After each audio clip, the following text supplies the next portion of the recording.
Good morning students. 10वीं वाले बच्चे, सिद्धि हिंदी विद्यालय के इस ऑनलाइन क्लासेस में आपका हार्दिक स्वागत है। अब बच्चों, यहाँ पे ये जो कवि हैं, सबसे पहले तो आपको मैंने अभ्यासक्रम की सूची दी है, ठीक है। वो अभ्यासक्रम की सूची ध्यान से देखिएगा। उसमें स्पष्ट रूप से लिखा हुआ है कि इस साल जो अभ्यासक्रम में लेने वाला जो काव्य है वो पहला, उसमें हमने पहला, दूसरा, तीसरा पढ़ा, चौथा जो है पद हमने निकाल दिया। उसके बाद दूसरा काव्य, तो दूसरा काव्य में हमने राम लक्ष्मण परशुराम संवाद में 2 पैराग्राफ पढ़े, तीसरा और चौथा हमें निकाल देना था। उसके बाद यहाँ पे तीसरा काव्य इस साल नहीं पढ़ना था, ठीक है, इस साल हमें निकाल देना है। चौथा काव्य आत्मकथ्य, ये भी हमने पढ़ा है। पांचवा काव्य निकाल देना है और छठा काव्य हमें पढ़ना है। काव्य का शीर्षक, इस छठे काव्य में करीबन यहाँ पे देख सकते हैं हम कि 2 मतलब काव्य है, दोनों इसी के साथ गिनने हैं। यहाँ पे जो कवि दिए गए हैं, इन कवि ने ही यहाँ पे वो काव्य लिखे हुए हैं, ठीक है। तो यहाँ पे काव्य का जो शीर्षक है, यह दंतुरित मुस्कान और फसल। आपके पास किताब है तो किताब में ध्यान दीजिएगा बच्चों, किताब होनी बहुत ज़रूरी है, ठीक है। तो किताब में आपके पास किताब है, उसमें देखिएगा। सबसे पहले तो मैं आपका ये कवि का परिचय करवा देती हूँ। कोई भी यहाँ पे रचना पढ़ने से पहले हमें सबसे पहले कवि लेखक का परिचय होना बहुत ज़रूरी है। हम उस कवि और लेखक का परिचय जब तक प्राप्त नहीं करेंगे तब तक उनकी रचनाओं से हम जुड़ नहीं सकते, ठीक है। और किसी भी कवि और लेखक की रचना को पढ़ने से पहले उनका जीवन का व्यक्तित्व अर्थात उनका जीवन का परिचय प्राप्त कर लेना बहुत ज़रूरी होता है।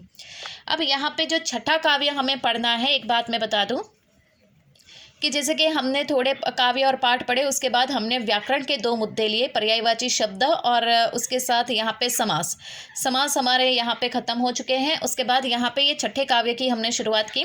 वापस 2 काव्य 2 पाठ ख़त्म होने के बाद हम लेखन विभाग यानी पत्र लेखन और निबंध लेखन करेंगे, ठीक है। इस तरह से हम लोग क्या व्याकरण और लेखन प्रवृत्ति को भी साथ में लेकर चलेंगे, ठीक है। तो यहाँ पे ये जो छठा काव्य है, ये छठे काव्य में जो कवि है, ये कवि का परिचय बच्चों हम प्राप्त कर लेते हैं। तो यहाँ पे ये जो कवि है, सबसे पहले उनका जन्म बिहार के दरभंगा जिले के सतलखा गांव में सन 1911 में हुआ। बच्चों, ये वाक्य के नीचे अंडरलाइन कीजिएगा क्योंकि ये जानना हमारे लिए बहुत ज़रूरी है। यहाँ पे प्रामाणिक है कि ये जो कवि है, ये कवि का जन्म बिहार के दरभंगा जिले के सतलखा गाँव, ठीक है, कौन से साल में हुआ? 1911 में। उनका मूल नाम वैद्यनाथ मिश्र है। यहाँ पे भी ये वाक्य के नीचे भी बच्चों अंडरलाइन कीजिएगा क्योंकि यहाँ पे उनका मूल नाम दिया गया है। जो उनका मूल नाम क्या है यहाँ पे? वैद्यनाथ मिश्र, ठीक है। उनकी आरंभिक शिक्षा संस्कृत पाठशाला में हुई। फिर अध्ययन के लिए वे बनारस और कलकत्ता यानी ब्रैकेट में लिखा है कोलकाता गए। अर्थात उनकी शुरुआती जो बचपन में उन्होंने जो शुरुआती शिक्षा प्राप्त की वो संस्कृत की पाठशाला में उन्होंने की। उसके बाद आगे की पढ़ाई के लिए वो बनारस और कोलकाता चले गए। उसके बाद 1936 में वे श्रीलंका गए। ये याद रखना है, ये सालवारी के नीचे भी अंडरलाइन करना बच्चों कि कौन सी साल में। 1936 में वो श्रीलंका गए, वहाँ पे बौद्ध धर्म में उन्होंने दीक्षा प्राप्त की और फिर 2 साल के प्रवास के बाद 1938 में स्वदेश लौट गए। मतलब यहाँ पे 36 में गए और 2 साल वहाँ पे रहे, बौद्ध धर्म के से दीक्षा प्राप्त की। वहाँ पे उन्होंने बहुत कुछ सीखा बौद्ध धर्म से और फिर 2 साल के बाद वो वापस अपने वतन आए। घुमक्कड़ी और अक्खड़ स्वभाव के धनी कवि ने अनेक बार संपूर्ण भारत की यात्रा की। घुमक्कड़ी यानी घूमने वाला, ठीक है।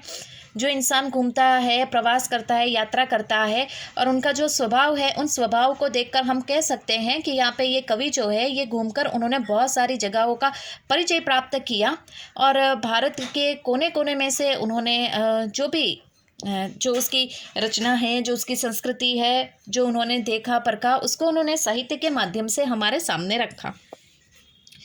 उसके बाद यहाँ पे उनका देहांत, ये वाक्य के नीचे भी अंडरलाइन करना। समझ में आया कहाँ कौन से वाक्य के नीचे अंडरलाइन करने के लिए मैंने कहा? सबसे पहले तो बिहार के दरभंगा जिले के सतलखा गांव, कौन सी साल में उनका जन्म हुआ, उनका मूल नाम। उसके बाद यहाँ पे श्रीलंका कौन सी साल में गए, कौन सी साल में वापस वो लौटे यहाँ पे, और उनका देहांत। ये इतने वाक्यों के नीचे हमें अंडरलाइन करनी है। उसके बाद बच्चों थोड़ा और आगे पढ़ते हैं। ये कवि ने प्रमुख काव्य कृतियाँ, उनकी प्रमुख जो काव्य कृतियाँ हैं बच्चों, उनका परिचय यहाँ पे दिया गया है, तो वो हम देख लेते हैं कौन कौन सी है। युगधारा, सतरंगे पंखों वाली, हजार हजार बाहों वाली, तुमने कहा था, पुराने जुतियों का कोरस, आखिर ऐसा क्या कह दिया मैंने, मैं मिलिट्री का बूढ़ा घोड़ा। यहाँ पे उनके प्रमुख रचनाओं अर्थात जो उनके इन्होंने बहुत सारी कृतियों का निर्माण किया बच्चों। उनमें से जो प्रमुख रचनाएं हैं अर्थात जैसे कि हम लोग हमारे पास जैसे बहुत सारे ऐसे किताबें होती है या फिर बहुत सारे सब्जेक्ट होते हैं, उसमें से एक सब्जेक्ट हमको बहुत अच्छा लगता है, ठीक है। उसी प्रकार से यहाँ पे जैसे कि उन्होंने बहुत कुछ लिखा साहित्य में, और बहुत कुछ साहित्य में लिखा, उसमें से उनकी जो प्रमुख कृतियाँ हैं जो ज़्यादा लोग पढ़ने के लिए आकर्षित हुए, उन कृतियों के नाम यहाँ पे दिए गए हैं। ये कृतियों के नीचे भी अंडरलाइन कीजिएगा। युगधारा, सतरंगे पंखों वाली, हजार हजार बाहों वाली, तुमने कहा था, पुराने जुतियों का कोरस, आखिर ऐसा क्या कह दिया मैंने, मैं मिलिट्री का बूढ़ा घोड़ा। ये जितना भी मैंने पढ़ा उसके नीचे अंडरलाइन करना, ये हमें याद रखना है, ठीक है। और उसके बाद कवि ने कविता के साथ साथ उपन्यास और अन्य गद्य विधाओं में भी लेखन किया। मतलब यहाँ पे ये जो कवि है, ये कवि सर्वश्रेष्ठ है। ऐसा क्यों कहते हैं हम लोग, क्योंकि ऐसा नहीं कि ये कवि सिर्फ काव्य ही लिखते थे, वो काव्य के साथ साथ पाठ्य का भी निर्माण करते थे, अर्थात गद्य के भीतर भी उन्होंने अपना बहुत अच्छा योगदान दिया है। उनका संपूर्ण कृतित्व नागार्जुन रचनावली के 7 खंडों में प्रकाशित है। ये वाक्य के नीचे अंडरलाइन कीजिएगा बच्चों। क्यों? क्योंकि उनका संपूर्ण कृतित्व, व्यक्तित्व और कृतित्व दोनों में फ़र्क होता है। व्यक्तित्व यानी उनके जीवन के साथ जुड़ा हुआ, उनके जीवन के बारे में, और कृतित्व यानी उनकी जो रचनाएं हैं, उनकी जो कृतियां हैं उसके बारे में। तो यहाँ पे उनकी जो सारी की सारी जितना भी उन्होंने साहित्य के भीतर लिखा बच्चों, वो सारी की सारी कृतियाँ उनकी नागार्जुन की रचनावली के 7 खंडों में विभाजित हैं। साहित्यिक योगदान के लिए उन्हें अनेक पुरस्कार से सम्मानित किया गया, जिनमें प्रमुख हैं हिंदी अकादमी, दिल्ली का शिखर सम्मान, उत्तर प्रदेश का भारत भारती पुरस्कार एवं बिहार के राजेंद्र प्रसाद पुरस्कार। मैथिली भाषा में कविता के लिए उन्हें साहित्य अकादमी पुरस्कार प्राप्त किया गया। अब यहाँ पे उनकी जो लेखन प्रवृत्ति है बच्चों, वो लेखन प्रवृत्ति बहुत ही उम्दा थी, यानी बहुत ही विशिष्ट प्रकार की थी, जिसे देखकर यहाँ पे सरकार ने अर्थात भारत में, पूरे भारत में उनका बहुत सम्मान हुआ और उनके बहुत सारे पुरस्कारों से सम्मानित किया गया। जैसे कि यहाँ पे हिंदी में अकादमी पुरस्कार, दिल्ली का शिखर सम्मान पुरस्कार, उत्तर प्रदेश का भारत भारती पुरस्कार एवं बिहार के राजेंद्र प्रसाद पुरस्कार। मैथिली भाषा में भी उन्होंने कविता लिखी और उसके लिए उनको साहित्य अकादमी पुरस्कार प्राप्त किया गया।